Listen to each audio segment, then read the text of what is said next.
making a video. Yeah, still can't hear. Even though I didn't swim yesterday. Anyway, really cold and wet yesterday. Yuck. So I'm kind of in a cold and wet mood. Not really relevant. Alright, anyway, get to the point. This guy, Blue Phoenix, wants me to reply to his video, blah blah blah, on Gnosticism. Voodoo. You might as well just say voodoo. You know, what, you think, really, you think you're going to convince me there's spirit ethers and take some drugs and communicate with the whatever, the leftover vapors of thoughts. Like what? I want a donut. Oh, I'm channeling the I want a donut guy. Just one more donut. You know, he's floating around in the ether going, I just want one more donut. I didn't finish my last donut. I had a heart attack right before I was going to Dunkin' Donuts. Oh, wow, that's so profound. No, I'm not going to like this. So anyway, he says we agree on this and we agree on that, blah, blah, blah. But I guess it really doesn't matter. You know? I mean, I keep making this argument. The only thing in the way of seeing reality, which is uglily, stupidly simple, is bullshit. You just add something that doesn't belong in it. You just add something stupid, like, I'm going to catch 22 bad out of existence. Or, I'm going to create heavens and hells and gods and, they invented the universe and they existed forever, doing nothing. Forever. And one day invented penises right next to assholes. Well, vaginas right next to assholes, right? That's the worst one. Anyway, this doesn't make any sense. Yes, let's excrement out of our sexual organs. What a great idea. It's so brilliant. A god must have thought of it. No. So anyway, I'll hit the button. Everything is reducible to them. That's reductive physicalism. You tend to expect... Okay, this isn't loud enough by any stretch of the imagination, correct? I can't hear a thing. I must be super deaf. Maybe I can do something. Everything is imaginable by any... whatever you just said. We'll see what you said. Such views, and I will go into why it's unfalsifiable in a few moments. Well, who cares about this? So I don't even know where people come up with these words like unfalsifiable. Huh? If you have a counter argument, you don't need something to be falsifiable. You just say, hey, okay, your statement that you just made that up, okay, is destroyed by the fact that we have this hard evidence over here. I mean, you just show them the brick building. You just say, look, your imaginary made-up crap that you say exists that there's no evidence for, by comparison to this thing made out of real bricks that I can poke with my finger, you lose. There, falsifiable. It's falsifiable by an alternative explanation. There, it's been falsified. I falsify the theory that suffering doesn't matter with the counter-argument that every feeling organism seems to think it does. Beforehand, I want to say that I agree with evolution. I got my degree in neuroscience from a good university, and I feel like anyone who denies evolution is out of their mind. Right, it's just that you're going to add a bunch of mumbo-jumbo into it that doesn't make any sense at all. Why add this mumbo-jumbo? Why voodoo on a perfectly good, you got a degree in it, right? So you're, what, you're technically a brain scientist, and now you're going to defend voodoo. Or drug-induced voodoo, or whatever it is. There are changes in allele frequencies and populations over time. Whatever, frequencies. I love when people bring up the whole frequency thing. The magical frequencies. We know, look, we can detect frequencies with all kinds of material items. So to say there's frequencies that we can't detect with any kind of real instrumentality is just bullshit.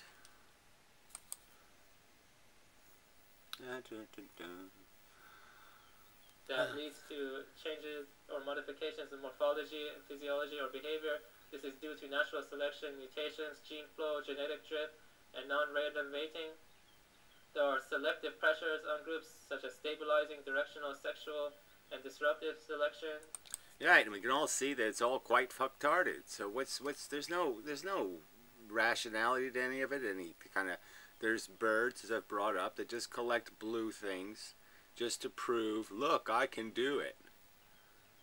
I can waste a big giant pile of time, and that's how they impress the women, is by essentially saying, look, I'm so good at beating the shit out of everybody and stealing their money that I can spend all day collecting blue shit for you.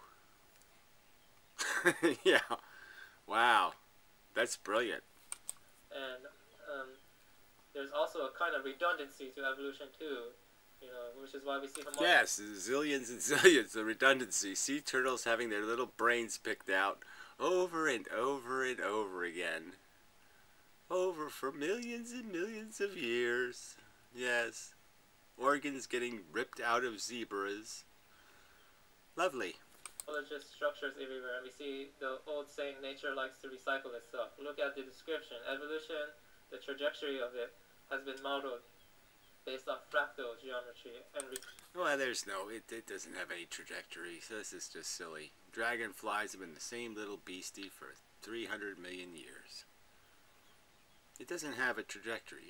There's certain little niches where it just makes fucktard. Okay, where it just decides, let's look, you can just see it. You can see it how most of these animals are losers evolutionarily. They haven't taken over the world like the dart frog or something. Really interesting, but fucktarded. Recursive algorithm, which I will tie into. Now, what I tend to disagree with is that evolution has no greater teleological purpose. Explanation. Teleological explanation. Teleological means end purpose or functional, like we build a car for it to drive. That's the teleological. Yeah, well, whatever. Yeah, there's nowhere to go. So again, intelligence isn't the way to go. All right. I mean, and we're demonstrating it. There's nothing.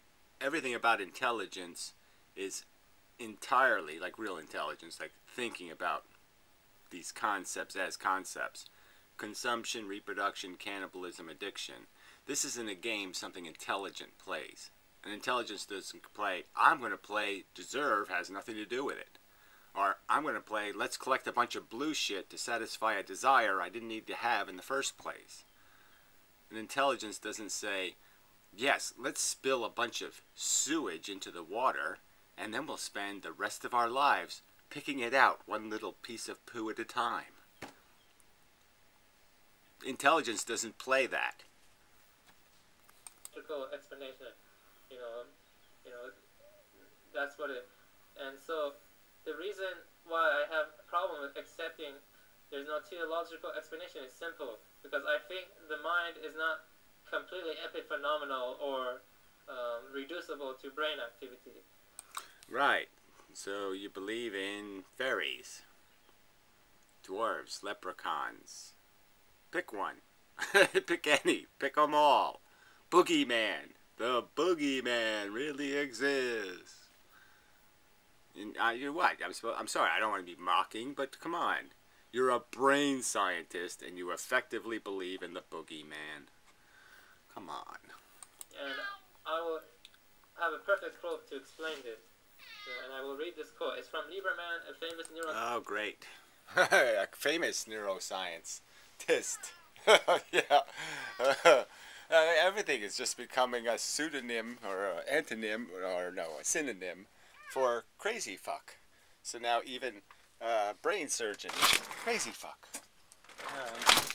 They're all now. Everybody's just a crazy fuck because everybody has to put some stupid into reality to get to because reality sucks, right?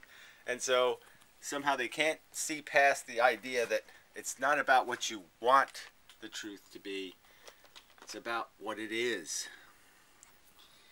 That's what you should be doing. Like if you're going to bother studying reality, learning about something, there's no real point. Like I said, there's no point in learning all this shit about how the brain works and all this crap if you're just going to pour idiot into the mix. Idiotic. All right, I learned everything about. I learned blood pressure, and I learned blood chemistry, and I learned what cells are, and I learned what neurons are. I learned synapses. I learned all this shit. And then I just take a big bucket of idiot and pour it right on it. It's like pouring maple syrup on... Yeah, maple syrup is good on everything, right? There's got to be something it's not good on. Let me think.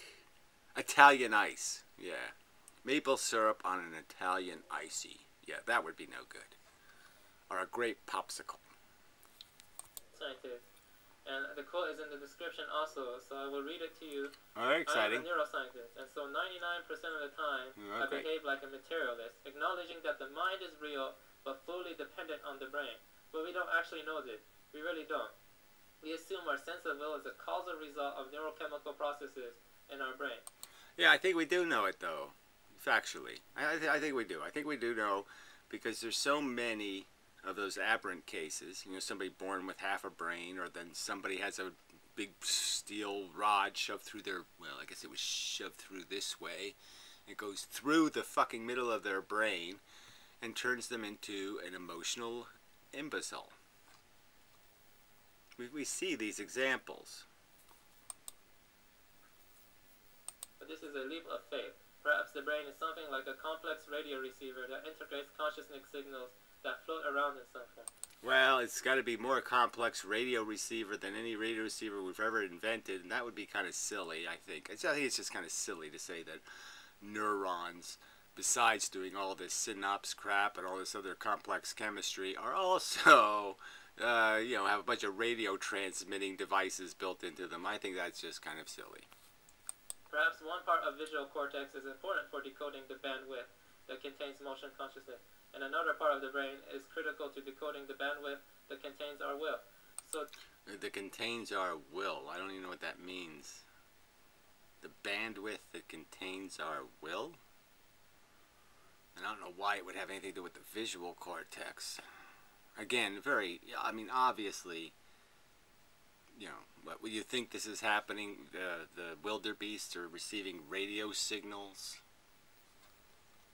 I mean, you say you believe in evolution, but, you know, I don't think so. Damage to brain regions may alter our ability to express certain kinds of conscious experience rather than being the causal source of consciousness itself. I don't actually believe the radio metaphor of the brain, but I think something like it could account for all of our findings. So somebody doesn't believe in something, yet they... I mean, what's the point of that one, even? I don't believe in any of that, but, yeah, I think it's some other kind of magic. Yeah. So it's not voodoo, it's hoodoo. It's unfalsifiable, which is a big no-no in science. But so is the materialist view. It is also unfalsifiable. So... Well, again, I guess if it smells, you know, if it flies and it quacks and it's got webbed feet and all, you know, you go down the list, it's a duck. You know, you want to pretend it still could be a Tyrannosaurus? Well, go ahead and pretend, but it's a duck. This is the point I want to get to, you know, let's say I touch something hot, you know, nociceptors are triggered, and then through the medial lemniscus, spinal thalamic, or antero... Oh, wonderful. Technical talk. The lateral synaptic tract conveys pain and temperature. Okay. It senses. Ooh. Lateral. Out of those three pathways, I forgot which one. It projects to the spinal cord, and then it goes to the somatosensory cortex, where there is a cascade of neuroactivity, concrete biochemical dynamics, and oscillations, and so forth. Oscillations is a tricky word. Whatever, there's processing, there's reflexes. Neurons are reflexes. That's all they are. Something happens at that end, it produces an output at that end. It knee-jerks. That's all they do. It's a cascade of knee-jerks. And jerk is the key word. And from this neuroactivity, the feeling of pain supervenes on it. It's not reducible to it, and so forth. So that's what I think. Yeah, well, look, obviously the idea of sensing and feeling, having a negative and positive um, flavor to a sensation is something that's been around in evolution a long time. It's fundamental to the function of a neuron, in a sense. I mean, you could argue the first neuron existed because electricity travels much faster than chemistry, so it exists because it expedited reflexes. So instead of waiting for a chemical compound to travel all the way from one end of the beastie to the other end, now an electrical signal traveled from one end to the other end, and it just expedited this idea of behavior and the idea of it having a centralized location. The idea of sensual processing and the development of all the senses is through that process of these having neurons. You're not going to have senses without neurons because it makes them work. It makes them real time. And that's really important. I mean, there's no point in finding out 20 minutes later that you're on fire. To say it's reducible to it means that our suffering is just brain activity, or it's just some mechanic. Yeah, it is. That's all it is. It's really interesting. I mean, it'd be really nice for somebody to research it and to figure out in more detail how the mechanics of this identity, this this thing that feels alive, that sensation, how that's manifested, how that illusion is created. But I just don't think it's necessary. I think we can understand why we have it. We have it because it's a really good way to motivate organisms and to give them agenda that is not specific. So now they can modify behavior to their personal circumstance. It's not knee-jerk anymore. It's not it takes out the, okay, this is always the trap, right? Because although it is deterministic, although it still is knee-jerk, it makes it combinable. So you're taking past information and all the senses' present information and combining them to create a reaction. So the reaction isn't about now. The reaction is about what was, and what you're basically doing is creating the ability to predict what will be. So you can essentially understand, I'll get killed if I eat now. And that's the key. I always use that example, but that's why we have a brain. It's because you can have competing interests. You can be desperately in need of a meal, but you can now know, because you have a brain, that eating now might be dangerous because there's a lion over there and he'll kill you. And so now you can have knowledge of these two. Now you have these two interests, and those two interests are blended through your life experience, and then you only act when the circumstance is optimized, when you have the least risk of being eaten by the lion and the greatest opportunity to gain sustenance. It just increases efficiency. It does that very well. So that's why we are conscious, is because it works as a mechanism for optimizing behavior. Process and not a subjective kind of felt property to it, qualitative, So it's the qualitative property supervenes on it, and I will get into how this all relates, and so forth, in a few minutes. See, the problem with your reductive physicalist view is someone like Marcus de Sade, who is a good fiction writer, but I don't really like him as a person, could argue, oh, well, if it's all just material and mechanistic processes, why should I attach value to suffering? Yeah, well, you could say something stupid like that, but I'm just saying, as somebody who's experienced suffering, There's absolutely no reason to deny its existence. I'm just saying, I felt it. It's an event. It would be idiotic, in my opinion, for me to say, oh, but I can intellectually make it go away. I can't even do that personally, to tell you the truth. I could intellectually maybe make somebody else's suffering go away, right? I can pretend. But there's no way I could even play this game with myself. There's no way I would go to the store and just say, I know suffering's an illusion, so I'll go buy a big bag of it. No. You just, I'm sorry, I don't understand that at all. You're telling me that some guy who's supposed to be, you're saying you like him and he's smart. You're saying somebody smart is telling you suffering doesn't matter because it's an illusion of material brain function, and he's felt suffering? I have to blankly stare. What the fuck are people talking about? I mean, I don't know what they're experiencing, but my experience of it, is plain. I mean, it's just quite obvious. No fucking way do you want to do that shit. Suffering be bad, okay? I mean, it's just not a complex question. And if you can't figure that out, again, that's just, you've poured idiot on your brain. Because, it's such a cold and indifferent universe, it doesn't really need to have value on suffering. Who cares about what this universe needs? What does need have to do with it? Or deserve or anything? Yeah, it's a dumb system and it will torture things. So it has nothing to do with the universe having any knowledge of the dangerous thing it's playing with. It has no knowledge. It could be sitting there in its playpen banging nuclear bombs on, with hammers. The universe is an idiot. So yeah, the fact that the universe created something idiotic, well, it's because the universe is an idiot. Or any kind of mental state. So he's just like, oh, I just go fuck around, and even if I have kids, I can be negligent and don't give a shit. See, that's the problem.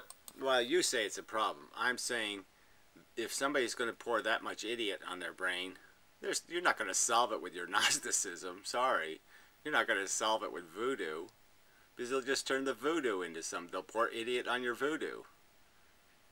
I'm just saying, if somebody's that desperate to evade simple responsibilities of what the facts indicate, you're not going to solve the problem with a fucking Red Riding Hood story.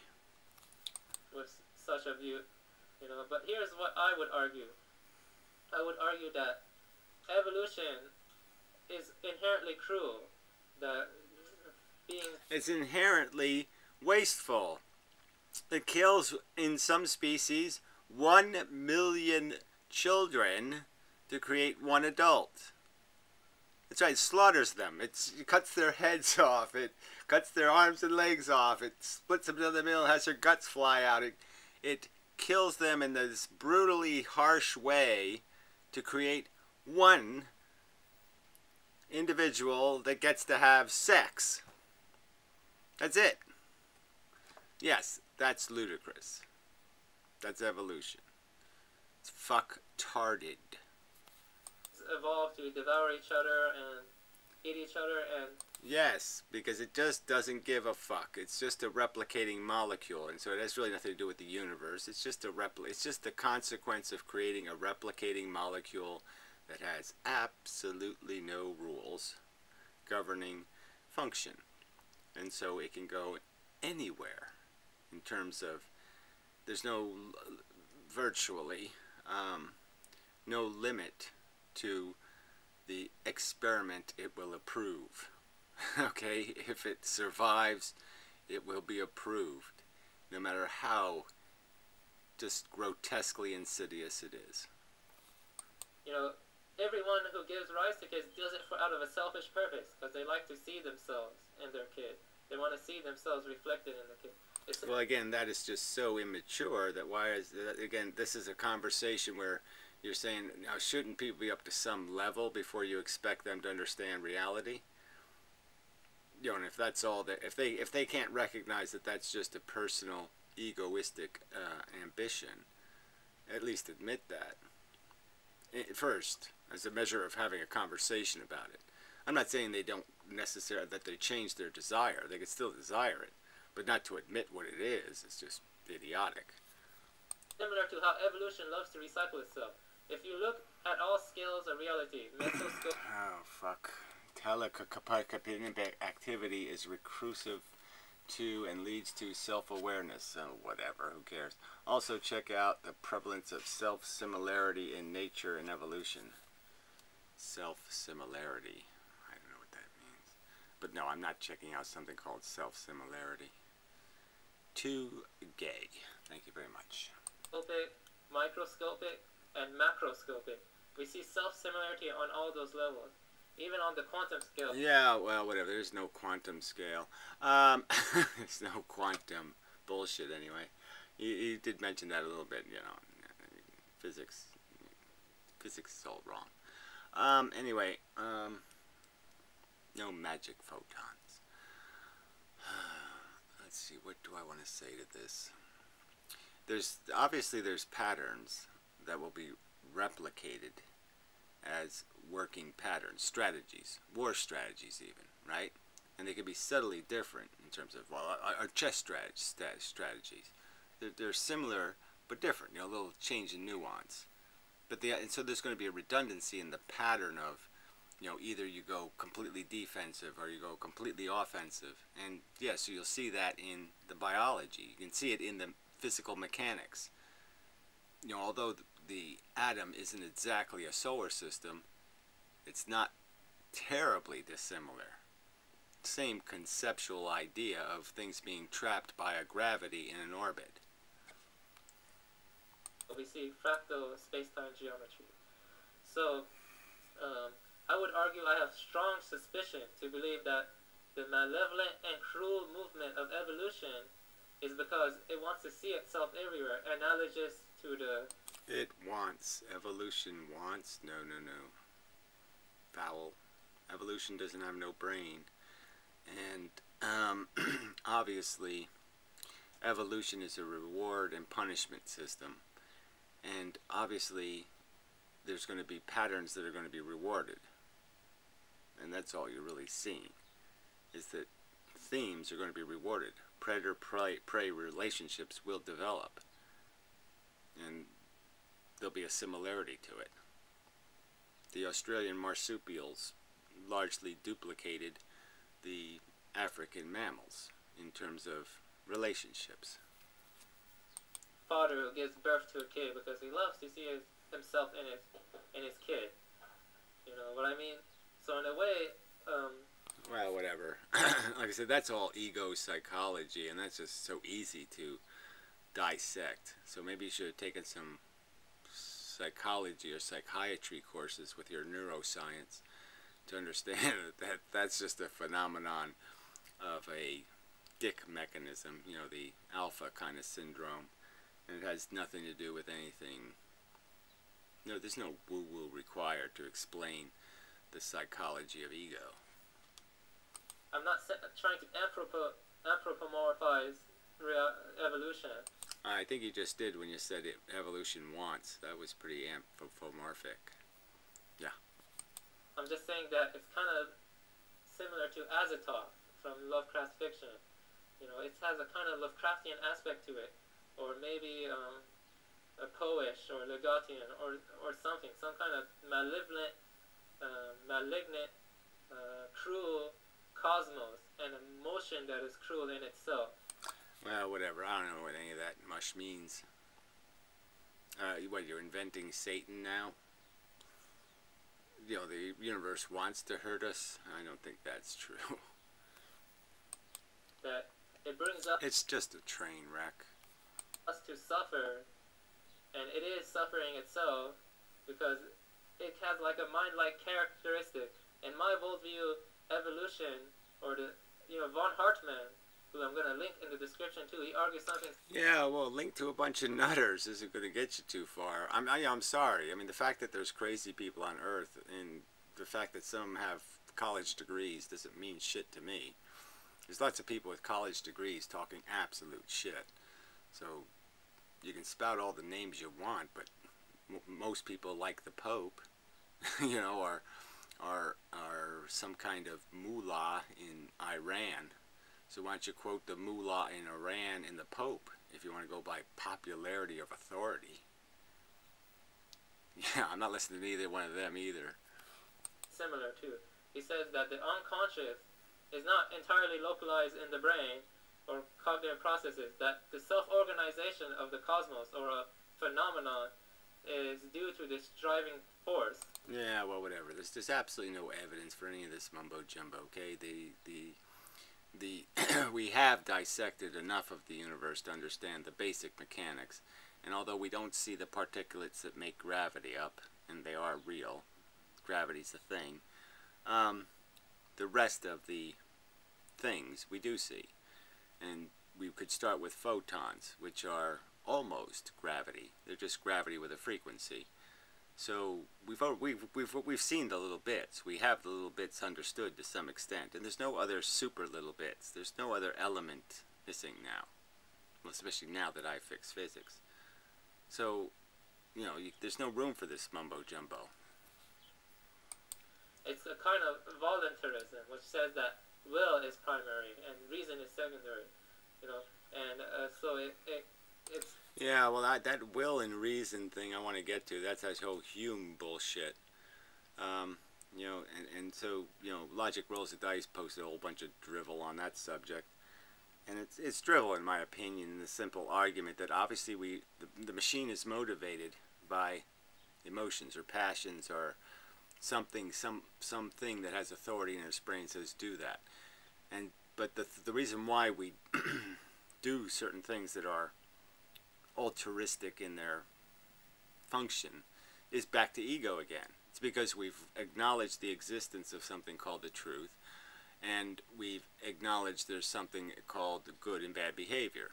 And so I would argue, for my own maturation, I was born a little selfish cunt, and I acquired a passion, okay, for the beautiful breasts of the truth, and I wanted to be close to them.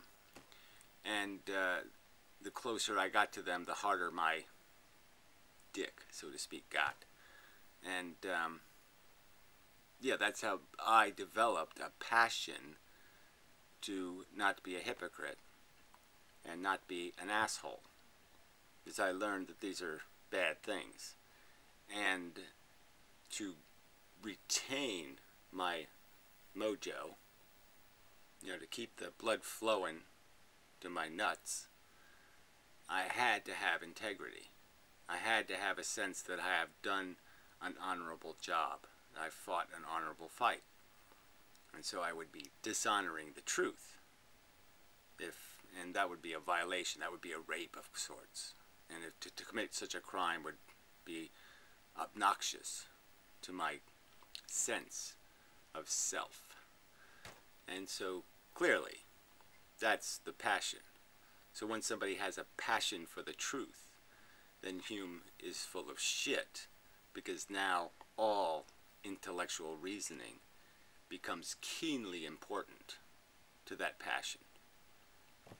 It's the focus of that passion. Is anything saying? That's why I get so hostile when assholes like Hotliday impugn my logic or say I'm missing something, because they're attacking my character.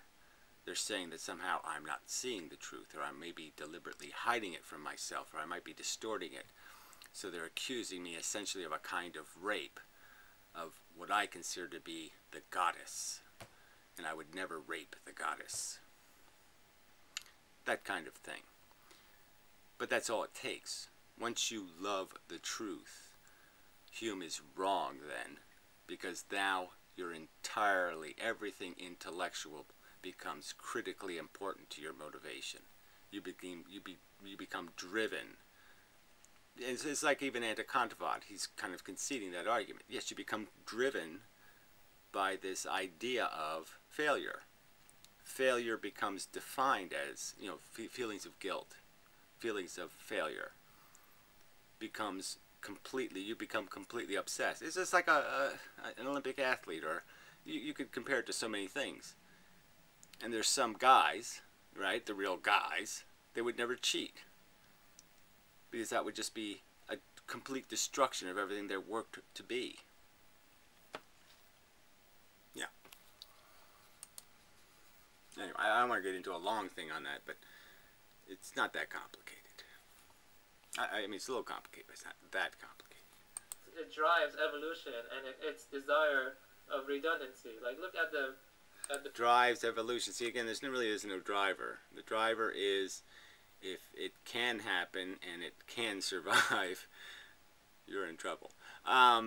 It made Tyrannosauruses. I mean, evolution. It made AIDS viruses. I mean, there's no driver. That's why the bus is crashing all over the place. That's why it makes more stuff than exists. I mean, that's why there's more failures than successes. It's because there's no driver. The blood vessels. There's a lot of redundancy there. Some blood vessels are totally not essential, and I believe I'm gonna link you to that too. You know? Well, to say non-essential is kind of tricky, right? Because we know some of that redundancy is there just in case something bad happens, like some part of you gets wiped out, that there's an alternative source of blood in case that happens. So some of those redundancies are really backup plans, so you can take some damage and still keep on ticking. I mean, that's why we have, you know, arteries on both sides of our neck. Not only because it creates more blood flow, but probabilistically, if something happened where one got sealed or crushed, you're not dead. You're not dead till both are done. That kind of thing. But anyway, I don't know if I want to go on forever and ever on this. I guess I could just jump to the end. You know, I don't know if I want to do that either. That's kind of unfair. Maybe I'll play the rest of it and take notes and make a counter or sum up or something. But look, there's no... you're just arguing. You're talking to the wrong person. You should be able to figure that out. I'm a hardcore materialist, and until you show me evidence of any mumbo-jumbo, forget it. I mean, if you don't have evidence, and all you have is, well, I personally once stepped on a crack and my mother broke her back the next day. I mean, you got to do better than that. I mean, if all you have is one anecdotal case study, that's not going to work. You got to show me a lot of mothers with broken backs. You got to show me a real statistical correlation, and the only statistical correlation between Gnosticism is a statistical correlation between people living in cardboard boxes and you know, people eating their own poo and stuff like that. I mean, there's, you know, and drug addicts and losers who want to pretend they're really superheroes who are just having a bad day. Yeah, but there's no statistical correlation between Gnosticism and anything called brilliantly insightful. Sorry, in my opinion. So, till next time. It's just idiot. Don't pour idiot on your brain. Don't do it. It just isn't going to do it any good. Idiot is poisonous to brains. You just don't pour idiot on brains. Idiotic. Yeah. So, yeah, we need a poison control agency that stops people from buying idiot at the local religion store and pouring it on their brains. Yeah. There's people should not have a right to pour idiot into their kids' heads. So, anyway. So, good on you for being anti-natalist, but I really don't even get that, because if you have this whole complex theory of all this mumbo-jumbo, then you might as well concede that, well, maybe I only understand half the mumbo-jumbo. Maybe there's 10 times more mumbo-jumbo than I thought. And then you'd have to say, well, how can I say it's bad when I don't know I don't know anything about anything, because there's all this mumbo-jumbo, and there could be all kinds of layers of mumbo-jumbo. I mean, maybe you're only 2 layers deep into the mumbo-jumbo. I mean, you could be missing a whole bunch of other layers of the mumbo-jumbo. This doesn't go anywhere good. Anyway, till next time. Sorry if this video is auditorially challenged, but like I said, I'm really... My ears feel okay. I just can't hear out of them. I can only hear me inside my head. is really getting to be irritating. Anyway, till next time.